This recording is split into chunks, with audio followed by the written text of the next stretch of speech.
Muy buenas noches, bienvenidos otro domingo más a España en la Memoria. Y como de costumbre, pues les tengo que decir, siempre lo digo al final, que les quiero mucho. Se están portando de una forma increíble. Seguramente que están haciendo lo que yo les sugerí y les pedí al principio, hace ya cerca de 50 programas, que se lo comentaran al cuñado, al amigo, al vecino, al carnicero, que a usted, señora, le despacha la carne, que hay un programa en la televisión de este país, y concretamente en esta emisora, Intereconomía Televisión, que lo que hacemos simplemente, aparte de entretener, es invitarles a hacer eso tan necesario como es un ejercicio de memoria.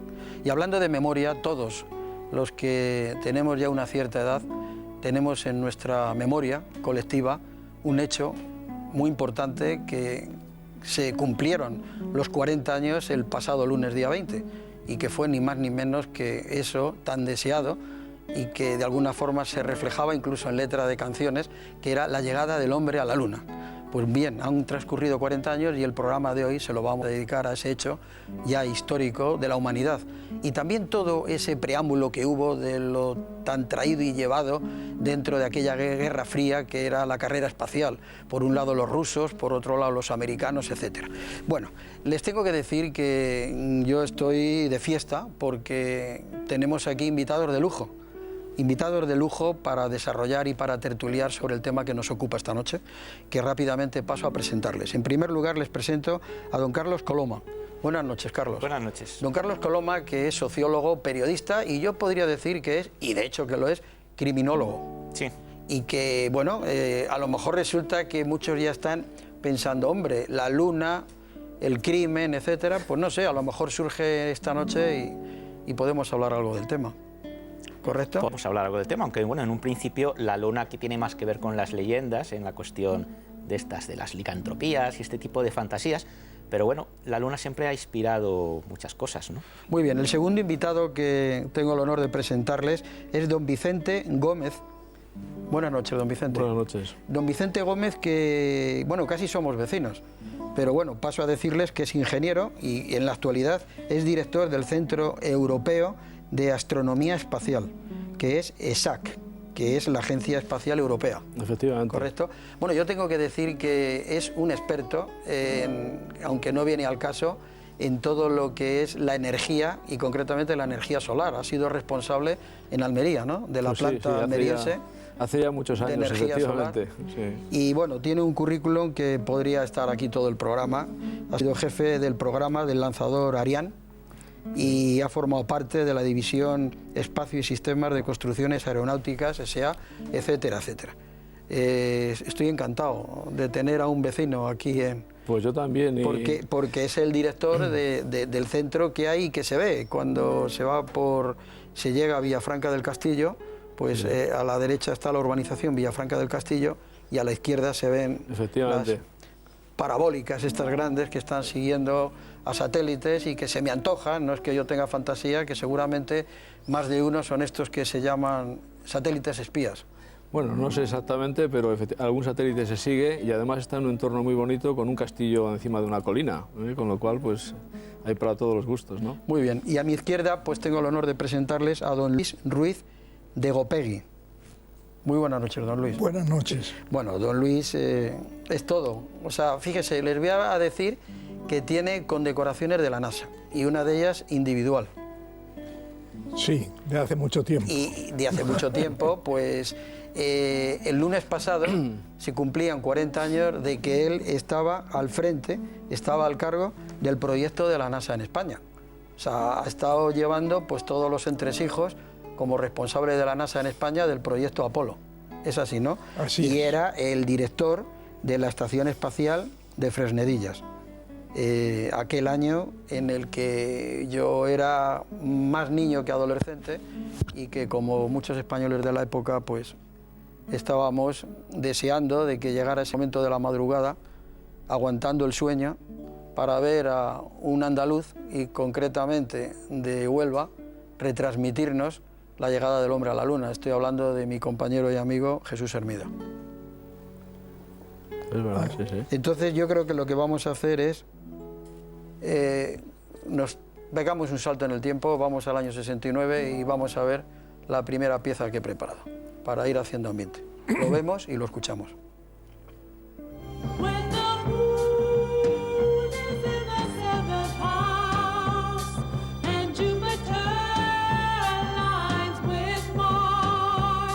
Se llama André Turcat y será el piloto del primer Concorde, un avión fabricado a la limón por ingleses y franceses. Por tierra, mar y aire.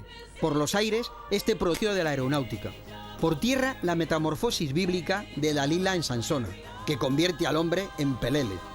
Por mar, la eclosión del bikini, disolución de los cuerpos represivos, los que aplican el estado de excepción, con el que se inicia este año tan afrodisíaco. ¡Qué locura! El hombre pide la luna y allí la tiene. Si fuera una carrera ciclista, se diría, primero Armstrong, segundo Aldrin. El pobre Collins, el tercer hombre, no pisó la luna, se quedó en el Apolo 11, no se fuera a cerrar la puerta. Los norteamericanos no tienen papas ni reyes, compensan la ausencia de un León XIII o un Luis XIV con este Apolo 11 impulsado por el cohete Saturno V. Y voy a tu casa y te encuentro sentada en el suelo, despeinada, oyendo a los Rolling Stones que cantan esa canción que se oye a todas horas. I can get no satisfaction natural. No fue un mal año aquel 69, y no lo digo simplemente porque cabalísticamente y sexualmente sea un número importante, sino porque, entre otras cosas, un servidor hizo El Río y Vuelvo a Granada y vi por primera vez, o degusté por primera vez, las mieses del éxito. Vuelvo a Granada,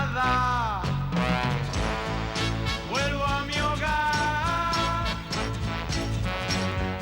el tren va muy despacio, hay mucho tiempo para llegar. Después de algunos años donde había estado sufriendo un aprendizaje feroz en esto del rock and roll, donde añoraba cada vez más mi tierra en el sentido literal de la palabra, donde realmente me daba cuenta que nunca más podría volver a vivir porque la industria estaba muy lejos de ellos. En ese año 69 que nos trajo el advenimiento del hombre pisando la luna, sucedieron cosas increíbles y muy bellas, no solo alrededor de mi carrera, sino también alrededor de la humanidad, ¿no? Cosas no tan bellas también sucedieron, ¿no? El hecho de que Brian Jones apareciera muerto en la piscina de su chalet de Londres fue una conmoción para el mundo del rock. Los Rollins, que son coetáneos conmigo y que empezaron casi la carrera al mismo par que yo, un poquillo después que yo y un poco después de los Beatles, eran una de las bandas más emblemáticas de la historia, siguen siendo la banda por excelencia, la banda que ha logrado sobrevivir a todas las crisis internas.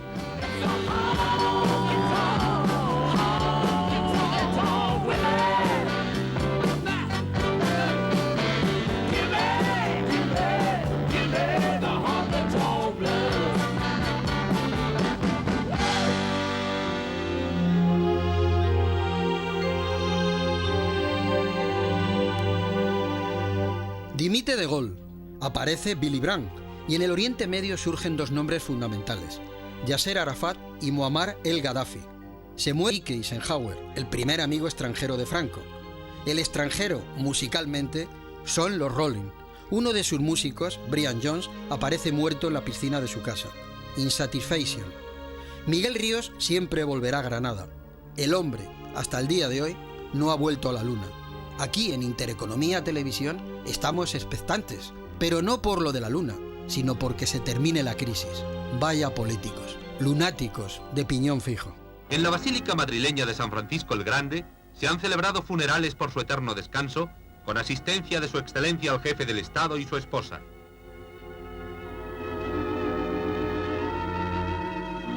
Entre los asistentes al acto figuraban el príncipe don Juan Carlos y la princesa doña Sofía, el infante don Alfonso, miembros del gobierno y altas jerarquías de la nación, cuerpo diplomático y otras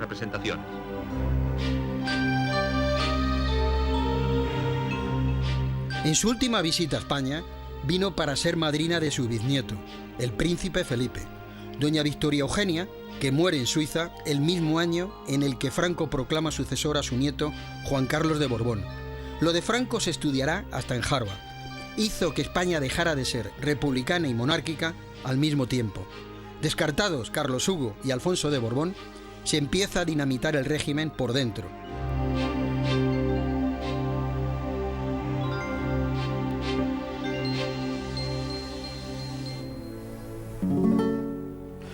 Bueno, está claro de que ya ha habido una exposición bastante amplia de cómo era el mundo que se cocía a nivel mundial y un poquito cómo era la España en aquel año de 1969 y sobre todo su música, la música que de alguna forma nos conecta con mucha facilidad a hechos y a momentos que todos hemos vivido.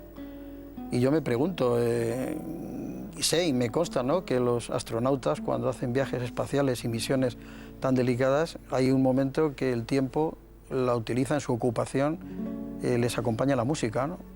Sí, ellos piden a la Tierra, a Houston normalmente, por ejemplo, que les despierten con una canción que les gusta y luego pues que les manden, les retransmitan canciones que les animan, que les hacen añorar años de su juventud y cosas de este tipo. Sí, la música juega un papel importante. Don Luis, ¿usted qué sentía? No digo ya horas antes, incluso ni días ni semanas, meses antes de que usted ya era consciente de que se iba a producir ese hecho, que era un momento, un hecho histórico, y que usted estaba en primera línea. Bueno, no, las cosas no son tan claras. Primero, no estábamos seguros de que el día ese iba a lanzarse el Apolo. Había una serie de ensayos, una serie de pruebas años antes, tenían que salir bien y algunos no salieron, en uno murieron 3 astronautas, y entonces no se sabía todavía cuál iba a ser la fecha definitiva. Se intentaba que fuera antes que terminara la década, que era lo que había prometido Kennedy, pero no se tenía seguridad. Y entonces estabas envuelto en una serie de entrenamientos, de simulaciones, que te hacían aislarte del exterior, no pensabas en hechos históricos, ni pensabas en nada, pensabas en que tenían que salir las cosas lo mejor posible. Era otro escalón más para eso que se llamaba la conquista del espacio, ¿no? Sí, del exterior. Era un escalón muy importante, porque hasta entonces todos los países estaban dubitativos ante la posibilidad de que el espacio produjera grandes beneficios a la humanidad. Pero cuando el hombre llegó a la Luna, ya Europa se lanzó fuertemente al espacio, Japón también. Fue un momento muy crítico en que todos se dieron cuenta que había que trabajar fuerte en el espacio. Pero el público en general, y puede responder, se pregunta, ¿y por qué en aquel año 69 se consigue el poner el pie en la Luna y resulta que ahí se queda todo en cuanto a lo que es el tema de la Luna? Luego se ha desarrollado tecnológicamente temas maravillosos, etcétera, y hasta el día de hoy. Yo creo que tiene una explicación muy sencilla. Yo creo que el origen y la razón para que el hombre llegara a la Luna fue una voluntad política muy fuerte, dada la situación que en aquellos años se estaba viviendo, ¿no? Era la época de la Guerra Fría entre Estados Unidos, la Unión Soviética. Había habido alguna provocación ya años antes, cuando la Unión, digo provocación por de alguna manera, cuando la Unión Soviética pues, consiguió poner en órbita a la primera persona, a Yuri Gagarin. Ahí hubo alguna declaración de las autoridades de aquel país diciendo que aquello era no solo un logro técnico excepcional, sino que era una demostración de que la ideología y el sistema social pues de la Unión Soviética era mejor que otros y demás, ¿no? Yo creo que ahí fue cuando Kennedy dijo, bueno, pues hay que hacer algo para demostrar que no es así, ¿no? y hubo una voluntad política que es lo que mueve estas cosas. Y luego ya no interesó seguir adelante. Bueno, yo creo que incluso está dicho en muchos sitios cuando Estados Unidos llegó a la Luna, e incluso hasta Rusia abandonó muchos planes que tenía, ¿no? de conquista del espacio. ¿Pero hay alguna respuesta para eso? Sí, ¿respuesta en qué sentido? De por qué se para y ya no interesa más. Sí, se para porque se ve que hay un predominio ya que está claro, el aspecto de la propaganda está cubierto, los medios están cubiertos, y entonces se va buscando más quizá otras razones y otras justificaciones. Por ejemplo, hoy la justificación y la razón más importante para invertir en el espacio no es la Guerra Fría ni ver quién es más listo, ¿no? Sino el dominar el mercado, el poder satisfacer las necesidades de la sociedad y de los usuarios. Yo creo que es ahí donde estamos ahora, ¿no? Don Carlos Coloma, como vamos muy justo de tiempo, a la salida de esta pieza le doy la palabra y le propongo algo que yo creo que es importante, que él ha apuntado al tema de 3 astronautas que perecen en el intento. Y yo creo que ha habido bastantes víctimas humanas, no solamente en la etapa hasta que el hombre pisa la Luna, sino a posteriori también. Podemos hacer un poco también de análisis de ese tema, y para quitar un poco hierro al asunto, pues yo creo que es bueno siempre hacer un guiño al tema del humor, y bueno, vamos a ver y vamos a escuchar. Yo creo que esto tiene bastante carga humorística, española, por cierto. Yuri Gagarin fue el primer hombre del espacio que Rusia envió el 12 de abril de 1961. El 20 de febrero de 1962, Estados Unidos lanzó a John Glenn en su primer vuelo orbital. El 16 de junio de 1963, la URSS envía al espacio a Valentina Tereshkova, que se convierte en la primera y única mujer astronauta del mundo. Y el 18 de marzo de 1965, fue un ruso también, Alexei Leonov, el primer peatón del espacio. El 3 de junio de 1965 es el norteamericano Edward White el que se pasea 20 minutos por el espacio. Y en las navidades de 1968 fueron Borman, Lovell y Anders los primeros norteamericanos en órbita alrededor de la Luna. Por fin, el 21 de julio de 1969, Armstrong, Aldrin y Collins conquistan la Luna en el histórico vuelo del Apolo 11. Y en el otoño de 1970, la SANA, Sociedad Anónima de Naves Aeroespaciales, se prepara para lanzar a su primer astronauta, Pepe Fernández, en la nave Cibeles I, desde la base aeroespacial de Minglanillas.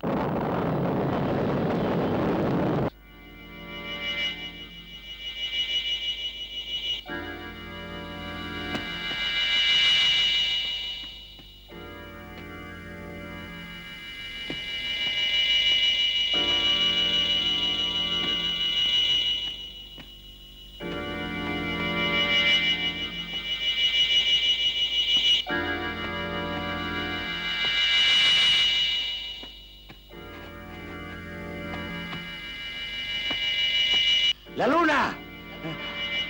¡Estoy en la Luna!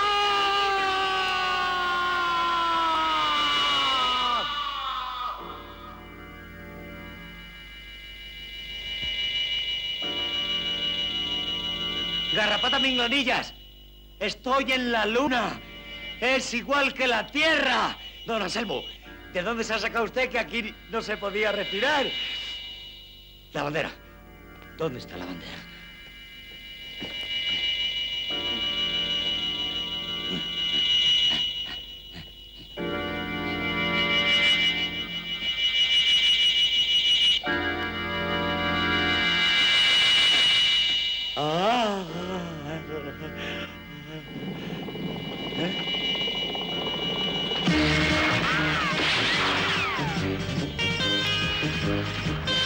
¡Anda!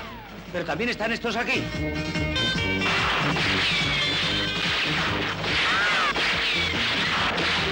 ¡Corto! ¡Corto! Pero bueno, ¿de dónde sale ese imbécil? Yo no traigo armas. Vengo de la Tierra. Yo no sabía que ya estaban ustedes aquí. Pero soy inocente, se lo juro. ¡Soy inocente! Pero si esto es Almería, chalao. ¿Almería? ¿Que esto es Almería? ¡Claro! Yo creí que estaba en la Luna. Qué grande eres, Tony, que sé que ves el programa. Y lo tengo tan guardado que se me ha olvidado traerlo. Una dedicatoria que me hace el primer astronauta español, para Alfonso Artesero. Sí, sí. Lo tengo guardado en mi casa con mucho cariño. Lo de las vidas humanas, por ejemplo. Sí, por ejemplo, después de este magnífico trazo de humor, pues hay que entrar en, lógicamente, el lógico coste humano que la carrera espacial en la realidad ha motivado. Realmente, para lo que es la carrera espacial tampoco ha habido tantas víctimas humanas. Quizás sí el caso aquel famoso en el que murieron un número importante de astronautas, pero... Y que se vio en directo. Sí, además se vio explosionar en la atmósfera. Pues, bueno, no, es que se retransmitió en directo cómo subían a la nave y cómo se volatilizaba. Los familiares y amigos cómo estaban allí presentes. Claro. Eso fue impresionante. Sí. Pero bueno, para lo que es la carrera espacial, quizá, bueno, pues siendo un poco realistas, no ha habido, en términos relativos, en índice relativo, no ha habido tantas coste de vidas humanas, ¿no? Para lo que es el ingente paso para la humanidad que decía el astronauta cuando toca por primera vez la zona lunar, ¿no?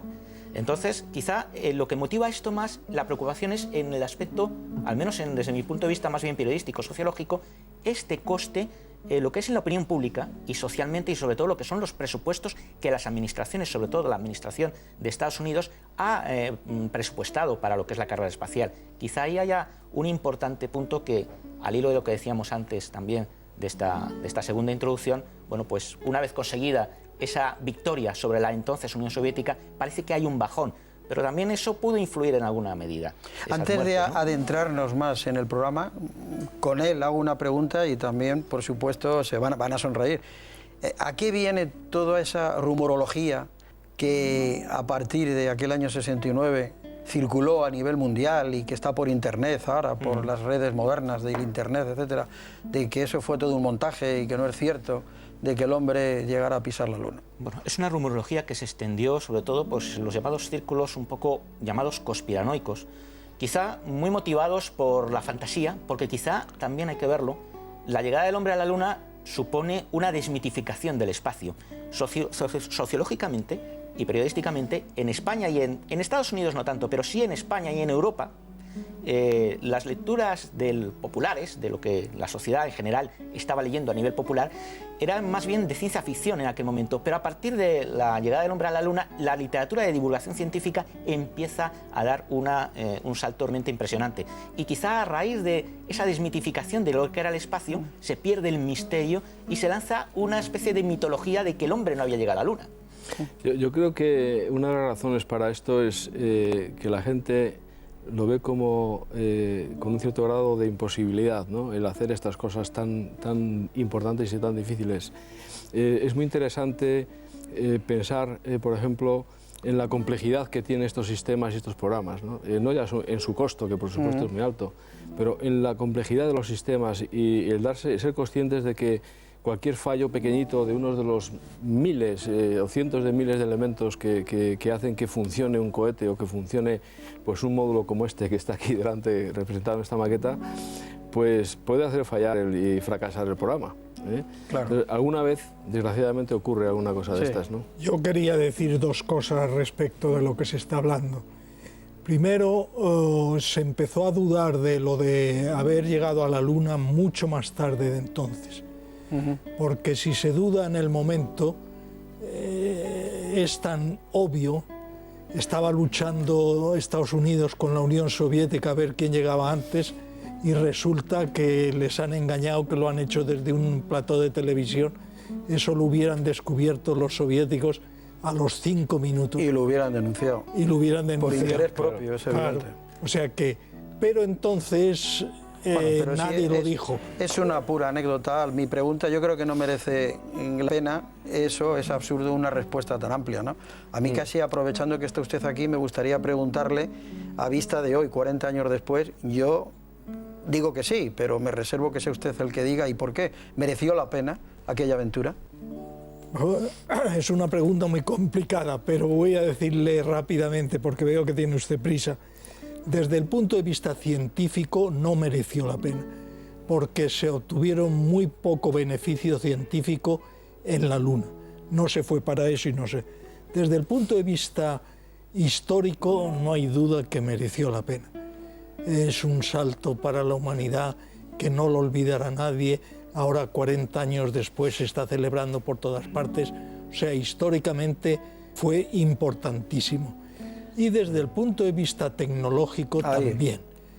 También, porque la civilización ha cambiado de una forma tremenda gracias a la tecnología espacial, no a los inventos como el velcro o las cocinas de vitrocerámica. No.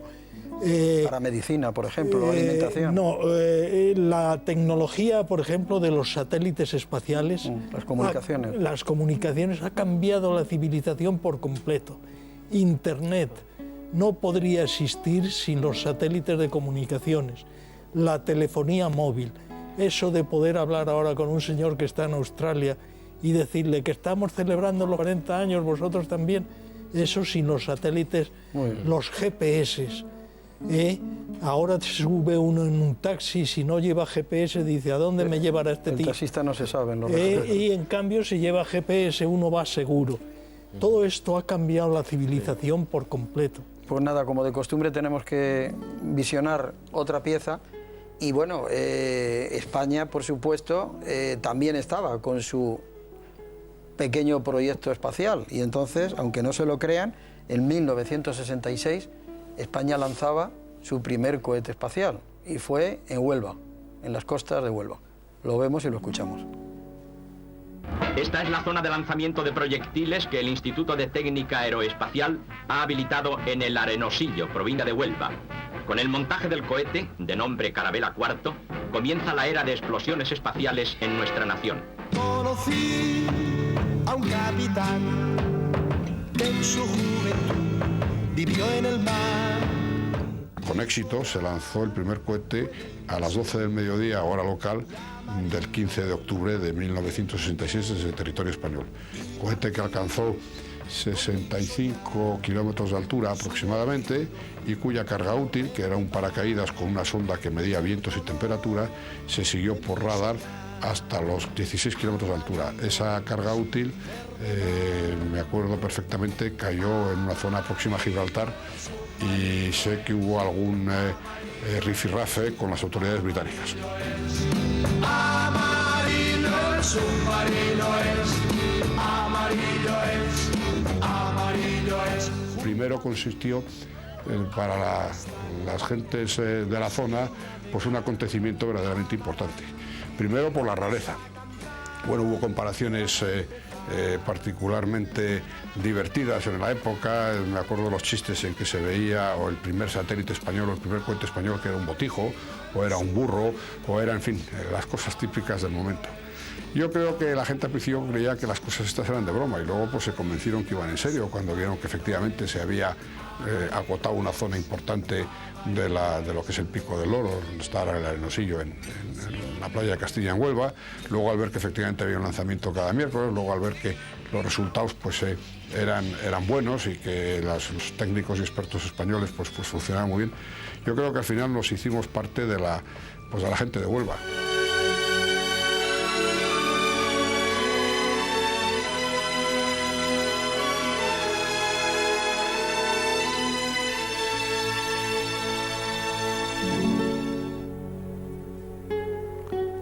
Álvaro Azcárraga, que bueno, prácticamente la totalidad de la mesa le conocen, yo también tuve el honor de conocerle, le entrevisté en Tres Cantos, en Madrid, y bueno, me acabo de enterar de algo que no lo desconocía. Su padre era el general Azcárraga, que fue asesinado vilmente por los asesinos estos, que prefiero no mencionar el nombre.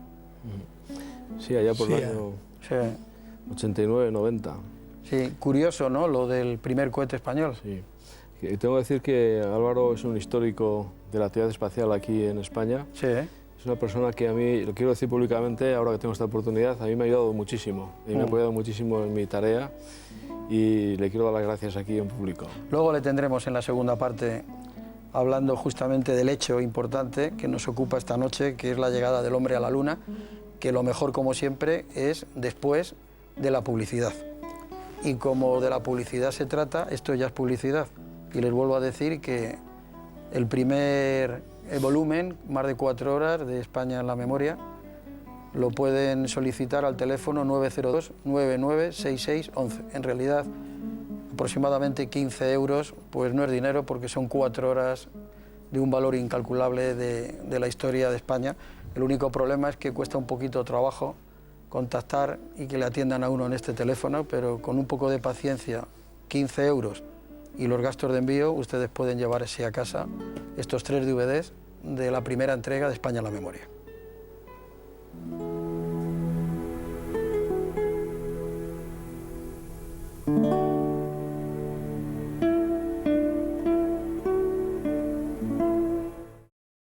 Seguimos con la segunda parte de España en la memoria, y aquí en Intereconomía Televisión y en España en la memoria no podíamos ser menos, y le estamos dedicando un programa por entero pues ese acontecimiento que acabamos de celebrar, el 40 aniversario, que fue la llegada del hombre a la Luna. Y con nosotros en la tertulia pues está Carlos Coloma, sociólogo, Vicente Gómez, ingeniero y director del Centro Europeo de Astronomía Espacial, ESAC, y un histórico, don Luis Ruiz de Gopegui, que fue director del programa NASA en España en aquel año de 1969 y director de la Estación Espacial de Fresnedillas. Y vamos a ver algo muy cortito, porque yo un día a una persona entrañable la pregunté y ella me respondió de qué es lo que ella recuerda de ese momento histórico para todos de la llegada del hombre a la Luna. Estoy hablando de Amparo Soler Leal, actriz. La vemos y la escuchamos.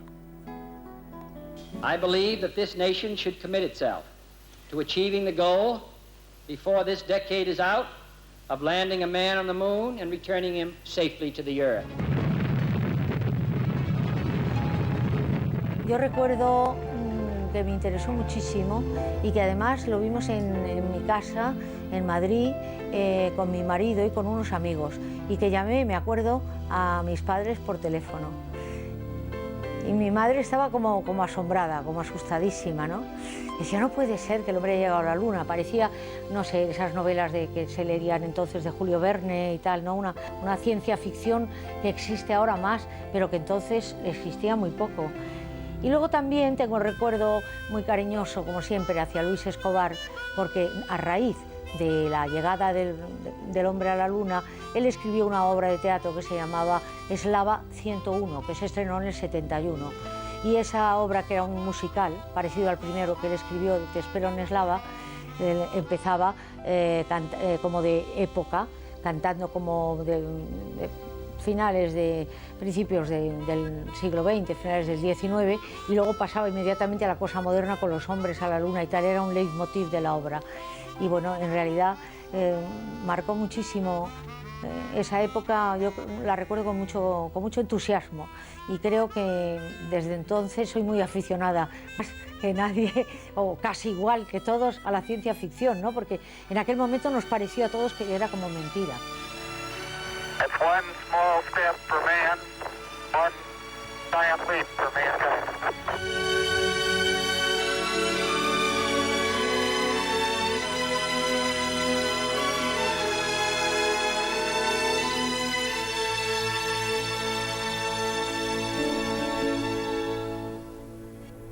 Qué belleza las imágenes que han acompañado al testimonio de Amparo Soler Leal, qué belleza las maquetas que tenemos aquí encima de la mesa, y qué belleza la pintura que nos acompaña en el entorno del decorado de este Intereconomía Televisión. Luego, al final del programa, les hablaré de estos cuadros, que para mí es un honor que estén aquí con nosotros esta noche. Bueno, Amparo Soler Leal, pues como cualquier, nunca mejor dicho, hijo o hija de vecino, pues que lo vivió, pues lo recuerda de una forma muy, dijéramos, campechana, ¿no? Yo tengo también mi recuerdo, que luego lo compartiré con todos. Siempre se ha dicho que hay hechos en la historia que ocurren muy pocas veces, que es, bueno, todo el mundo sabemos dónde estábamos y qué hacíamos cuando acaece ese hecho, ¿no? Y desde luego la llegada del hombre a la Luna es uno de esos hechos. Curiosamente, en España fue de madrugada. Exactamente no os puedo precisar, pero pudo ser sobre las 4 de la madrugada, hora española.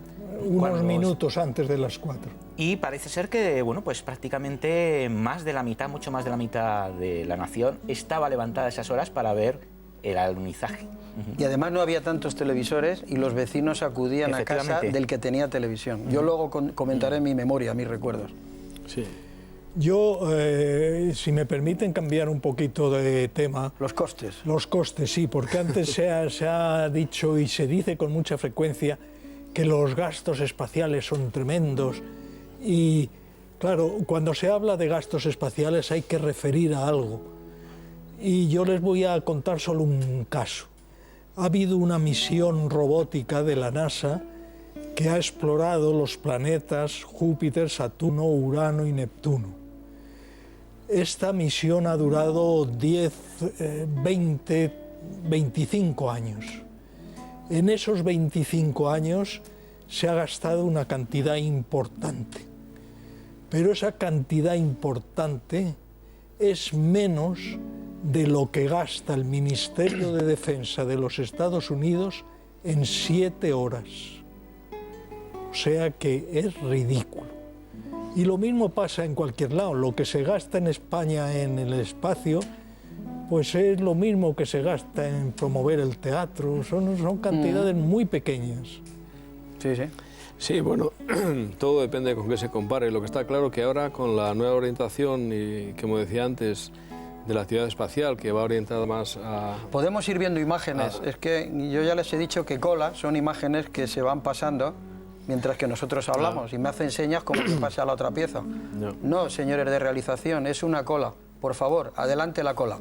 Por favor, le he interrumpido, prosiga. Sí, decía que con la nueva orientación y justificación de la actividad espacial, que es suministrar unos servicios que demanda la sociedad, evidentemente los programas que ahora, que incluso a veces ya no son tan costosos como antes, se amortizan rápidamente. Está claro con los ejemplos que antes habíamos puesto de la navegación por satélite, del GPS, de las telecomunicaciones, estas inversiones fuertes que hay al principio se amortizan rápidamente por los usuarios, ¿no?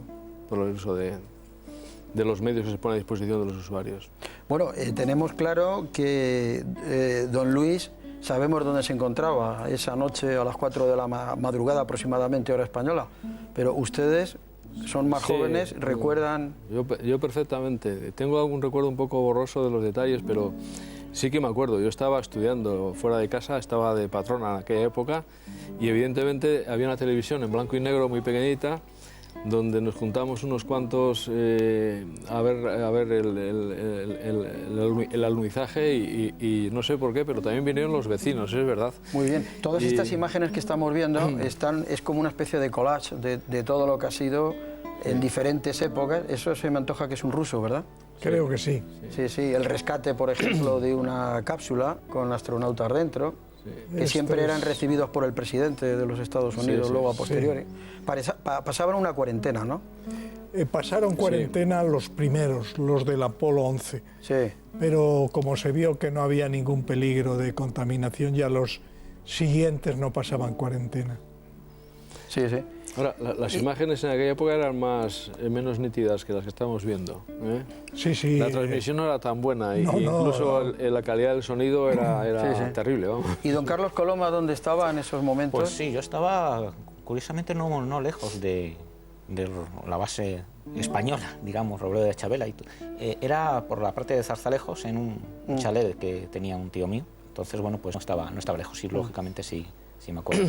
Efectivamente, quería incidir en lo que ha dicho don Luis respecto a los presupuestos, porque cuando he dicho yo antes que sí, que la llegada del hombre a la luna quizá cubrió un punto importante y luego pues quizá como dejó de tener importancia, bueno, quizá no fue tanto por la presupuestación, que en aquellos momentos, bueno, pues era importante, pero lógicamente la rentabilidad que sacaba no solamente el Estado norteamericano a nivel público, sino las empresas privadas, que muchas de ellas evidentemente colaboraban y se beneficiaban de lo que era todo el aparataje técnico de investigación que luego se pone en el mercado de esa investigación, bueno, pues lógicamente eso revierte y los costes en términos relativos a lo que ha sido, pues son realmente mínimos. Más bien era la ida un poco del interés, ¿por qué no se siguió? A mi modo de ver, sociológicamente es porque se había cumplido ya un punto, un objetivo. Se había vencido a la entonces Unión Soviética, y aquello hay que recordar que para la entonces Unión Soviética fue una auténtica pues bofetada. Prácticamente quedó cao, porque había puesto el primer hombre en órbita, pero ellos estaban convencidos de que iban a llegar a la Luna, y sin embargo Estados Unidos pues se le adelantó. Bueno, yo voy a contar, ya lo hemos contado todos, Lo que yo recuerdo de aquella noche, sí, recuerdo que era de madrugada porque yo tenía mucho sueño y me costaba trabajo mantenerme despierto, pero la ocasión era importante, yo era consciente de que se iba a escribir una página muy importante en el libro de la historia de la humanidad y en el tema científico, pues yo creo que la portada, hasta ahora, no ha habido nada igual. Y salvo casos aislados, para mí es impresionante, pues por ejemplo, que el doctor Fleming inventara la penicilina, no, pero no es el caso, la llegada del hombre a la luna. Y en mi casa teníamos un Werner, un televisor en blanco y negro, por supuesto, no había televisión en color en aquel año de 1969, por lo menos en España. La televisión en color apareció en Estados Unidos en el año 50. Imagínense, en el año 50 la cartilla de racionamiento se terminó en el 52, en aquel año 50 los españoles le ponían color a la radio. Pues en el 69 yo estaba en mi casa aguantando el sueño, manteniéndome despierto, y teníamos al vecino de al lado. Y el vecino de al lado, nunca le olvidaré, don Augusto Figueroa, Aniceto, perdón, Figueroa, y era un hombre muy alto, y es que este hombre fue alabardero de Alfonso XIII. Y yo le tenía como si fuera mi abuelo, era una persona muy mayor. De pequeñito me contó muchos hechos históricos e historias que yo creía que eran cuentos sobre sus rodillas. No tenía hijos, no tenía nietos, y a mí me trataba como tal. Y ya era el abuelito que vivía en la casa de al lado y estuvo con nosotros y con mi familia, con mi padre y mi madre, yo no tengo hermanos, viendo la llegada del hombre a la luna. Aniceto Figueroa, alabardero de Alfonso XIII, quizás porque él me contaba historias, quizás a mí me apasiona y me interesa tanto la historia de España. Y hay un hecho que todos estarán de acuerdo conmigo, que era eso que he dicho al principio del programa, la carrera espacial, todo lo que se cuece antes de aquella noche de aquel año de 1969. Vamos a recordarlo un poco, la carrera espacial, los rusos y los americanos. Lo vemos y lo escuchamos. Las cámaras cinematográficas nos presentan aquí en reportaje retrospectivo al explorador segundo y nos revelan las razones del fracaso de su experimentación.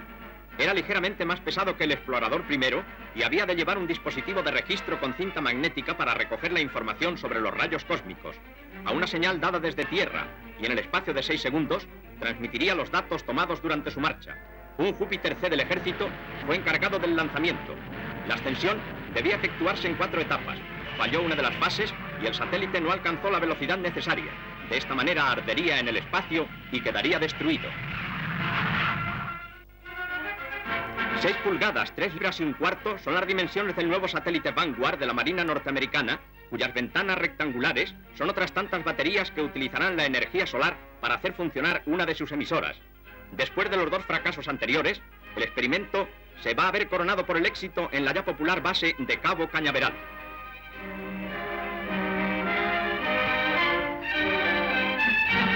El proyectil consta de 3 etapas y el Vanguard realiza su fantástico ascenso.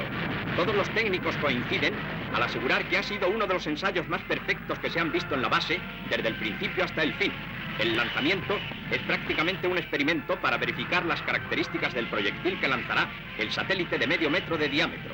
Veamos ahora gráficamente cómo entra en órbita sobre el modelo plástico. El dibujo nos indica las emisiones del minúsculo satélite.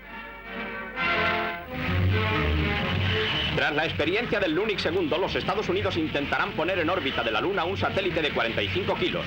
Desde el proyectil balístico intercontinental tipo Atlas, lanzado también por Norteamérica, han sido registradas las primeras imágenes de la Tierra desde una altura superior a los 1000 kilómetros.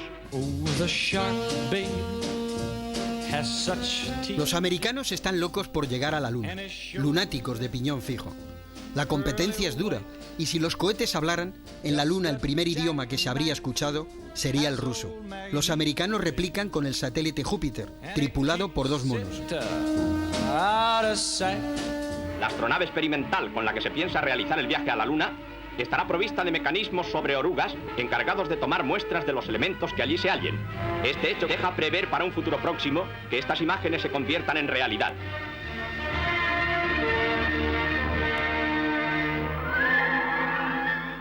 Tras el éxito del primer vuelo orbital norteamericano en torno a la Tierra, los directores del programa de vuelos de la Administración Nacional Norteamericana de Aeronáutica y del Espacio revelan los detalles documentales de la extraordinaria proeza realizada por el astronauta John Glenn, al que vemos en el momento de penetrar en la navecilla envuelto en su traje cósmico.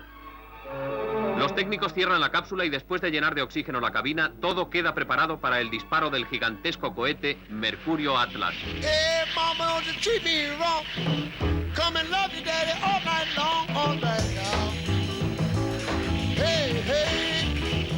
28.000 kilómetros a la hora. Es la velocidad que llegó a alcanzar el cohete Mercurio, con el que el astronauta John Glenn, con graduación de teniente coronel, le dio unas cuantas vueltas a la Tierra. Tanta tierra vio que le pareció lo más natural que una réplica de su aparato fuera exhibida como trofeo en la Feria del Campo de Madrid. Lunáticos de verdad. Para ser expuesta en la Feria Internacional del Campo inaugurada en Madrid, llega a la capital española por vía aérea la cápsula Mercury 7, en la que el teniente coronel Glenn dio 3 vueltas al globo terráqueo. Presenciamos el momento de su descarga de la gran aeronave transportadora. La entrada en Madrid se hace con escolta de motoristas. La reproducción exacta de la torre de lanzamiento de Cabo Cañaveral espera a la cápsula auténtica que durante 2 días fue objeto de pública contemplación en el certamen internacional agrícola, ganadero e industrial español. James McDivitt y Edward White ponen a punto la complicada red de dispositivos. Su misión es conducir a buen fin la arriesgada operación del proyecto Gemini, que establecerá las bases del futuro viaje a la Luna.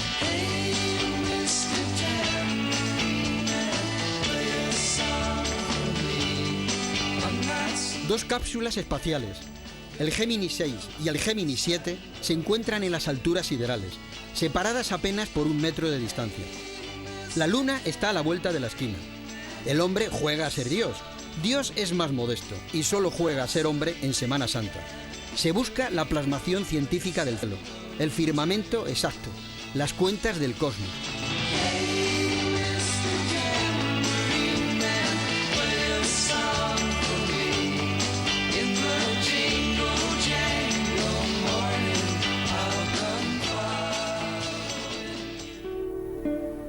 La carrera espacial, bueno, con esto hemos podido ver qué es lo que sucedía durante todos aquellos años, que fue el tiempo anterior a aquel año 69, pues de que constantemente nos estaban promocionando el hecho importante de que llegaba el hombre a la Luna. Toda esta información nos llegaba a través del nodo, a través de la televisión en blanco y negro, el que tenía televisión, y a través de las publicaciones de aquella época. Sí, yo quería volver ahora, si podemos, a por qué no se ha vuelto a la Luna. Sí, y si se va a volver, ¿y qué se va a hacer? El hecho fundamental por el que no se ha vuelto hasta ahora es porque el presupuesto de la NASA descendió de una manera tremenda y no había dinero para continuar yendo a la Luna. Y ahora sí lo hay porque se está hablando de que se va a volver, ¿no? Ahora se va a volver, pero cuando se dice, digo ahora, va a ser en el año 2020 o 25. Y hay dinero, no es que haya dinero, es que el dinero se distribuye entre muchos años. En vez de como antes, que se consiguió en 4 años, ahora se consigue en 20.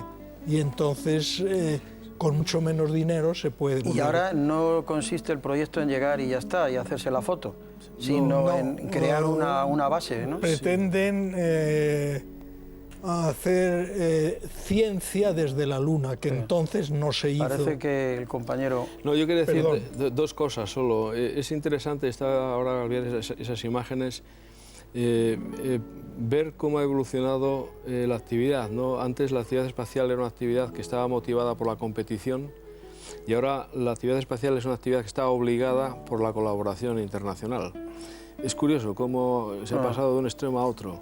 Ahora, debido a estos programas tan ambiciosos que hay ahora de poner el hombre en la Luna, no en la Luna, sino en Marte, y no solo llevar al hombre a Marte, sino traerlo, que es más difícil, para hacer estas cosas hace falta la concurrencia de muchos países. O sea, ahora tenemos, por ejemplo, la Estación Espacial Internacional, que está dando vueltas alrededor de la Tierra, que está realizada pues, por Estados Unidos, por Rusia, que eran competidores, ahora son colaboradores, Europa, con la Agencia Espacial Europea, Japón y Canadá. Es decir, son 5 grandes potencias que están colaborando pues, para poder hacer posible un proyecto de esta envergadura, ¿no? O sea, yo antes, quizá, si hubiese que buscar una palabra que definiera la actividad espacial, sería competición, ahora yo creo que es colaboración. Y esto es lo que va a permitir el llegar a la Luna, como decía Luis Pues antes. vamos a ver una última pieza de aquella noche, de aquel año de 1969. Lo vemos y lo escuchamos. Así ha recogido una cámara de a bordo el descenso del módulo lunar hasta posarse en nuestro satélite.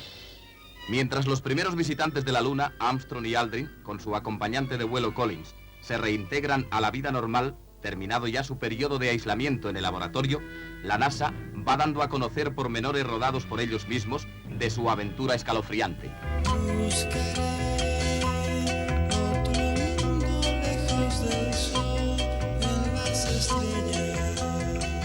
En julio de 1969 ocurrió un hecho históricamente notable, que fue la llegada de la primera vez que el hombre pisaba un cuerpo fuera de la Tierra, la Luna, el vuelo del Apolo 11.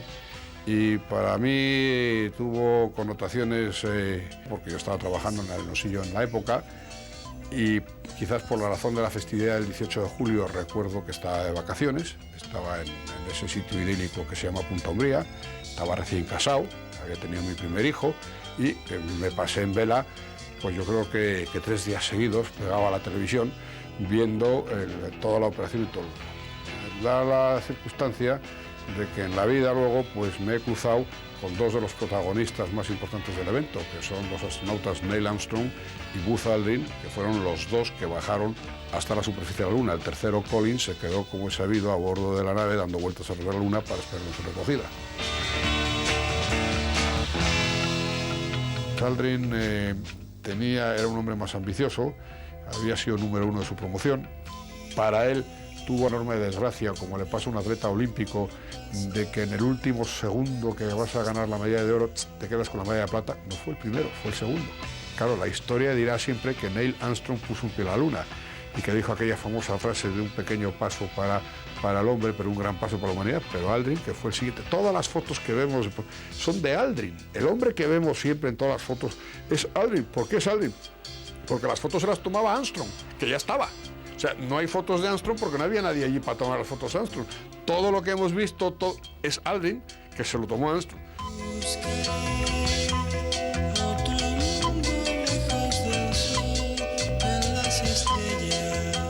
Yo creo que en 1969 uno de los grandes acontecimientos fue la llegada del hombre a la Luna, como consecuencia de todo el proceso anterior de lanzamiento de satélites artificiales alrededor de la Tierra.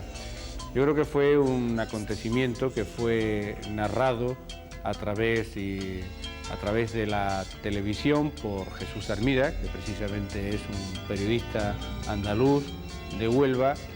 Yo recuerdo que entonces había pocas televisiones en las casas. Yo creo que sentarse para ver la televisión era pues casi una novedad, y muchos amigos pues nos sentábamos junto con la familia a ver la televisión, y a pesar de esas horas de la madrugada pues pudimos ver la retransmisión de la llegada del hombre a la Luna.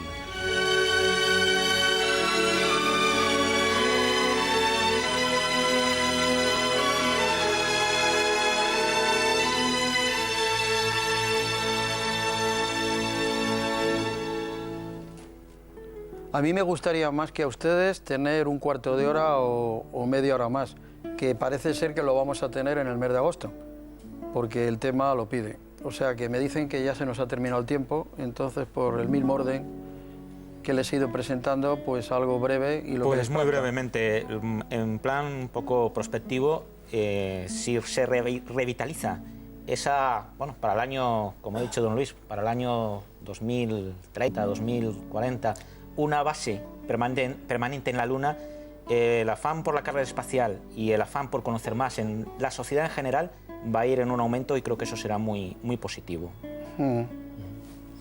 Yo creo que para España y para Europa esto representó un punto de inflexión. Yo creo que les hizo recapacitar y darse cuenta de la importancia que el espacio podía tener en la vida. Y fue cuando al poco tiempo se creó la Agencia Espacial Europea. Y yo creo que fue la madurez también de la gente y de las instalaciones que España tenía relacionadas con este tema, como son las de Fresnedillas, las de Rodó de Chavela, Cebreros, que demostraron que eran capaces técnicamente de acompañar este tipo de actividades y de ser fiables y dar una respuesta que era la que se exigía en aquel entonces pues a los protagonistas, ¿no? Que eran el apoyo que se podía dar a los protagonistas, que eran los americanos, ¿no? Don Vicente, acepto la invitación, porque voy a ir con mi mujer y mi hijo a visitar. Será un placer recibirles, será un verdadero placer. Bueno, don Luis, unas últimas palabras. Bueno, a mí me parece que en efecto que aquello fue importantísimo y lo que han dicho de que en España representó muchísimo es muy cierto. De las estaciones espaciales han salido una serie de personas que han ocupado cargos importantísimos en la Agencia Espacial Europea y fue gracias al entrenamiento que tuvieron en las estaciones espaciales y que hicieron reconocer al mundo entero que España jugaba un papel muy importante. Muy bien, pues muchísimas gracias a los tres. Gracias a usted por la oportunidad. Muchas gracias. Muchas gracias. Este ratito y ser tan pacientes, que nos gustaría a todos poder hablar, intervenir un poco más. Y como de costumbre, muchas gracias a todos ustedes.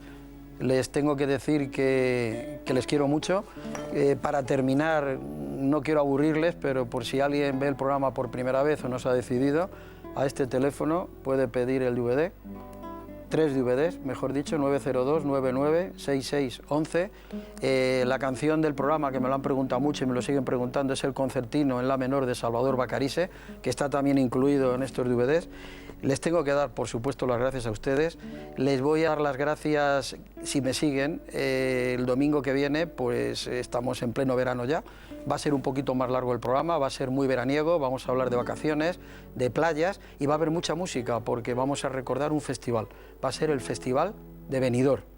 Y aparte de darles gracias a ustedes, pues me van a permitir que le dé las gracias a la subdirectora de este programa, que es Teresa Muñoz, que es mi mujer y es la madre de mi hijo Alfonso, y que está preparando una exposición porque es artista plástico y yo viéndolo digo, oye, esto es muy apropiado, me van a acompañar un trocito de tu obra y es los cuadros que estamos viendo, que estoy mirando yo ahora mismo, que son vistas, pues podríamos decir, desde el espacio a la Tierra. Y cuando le dije que iba a traer un par de cuadros de su obra, pues ella, expresamente para el programa, me hizo esta maravilla y me dijo, no, te voy a hacer algo que signifique o que represente o que refleje la luna. Muchas gracias, Teresa, muchas gracias por lo que nos estás ayudando a todos en España en la memoria y muchas gracias, por supuesto, por el hijo que tenemos, por Alfonso, y porque me has regalado esto, la luna, un trocito de la luna. Les quiero mucho y hasta la semana que viene.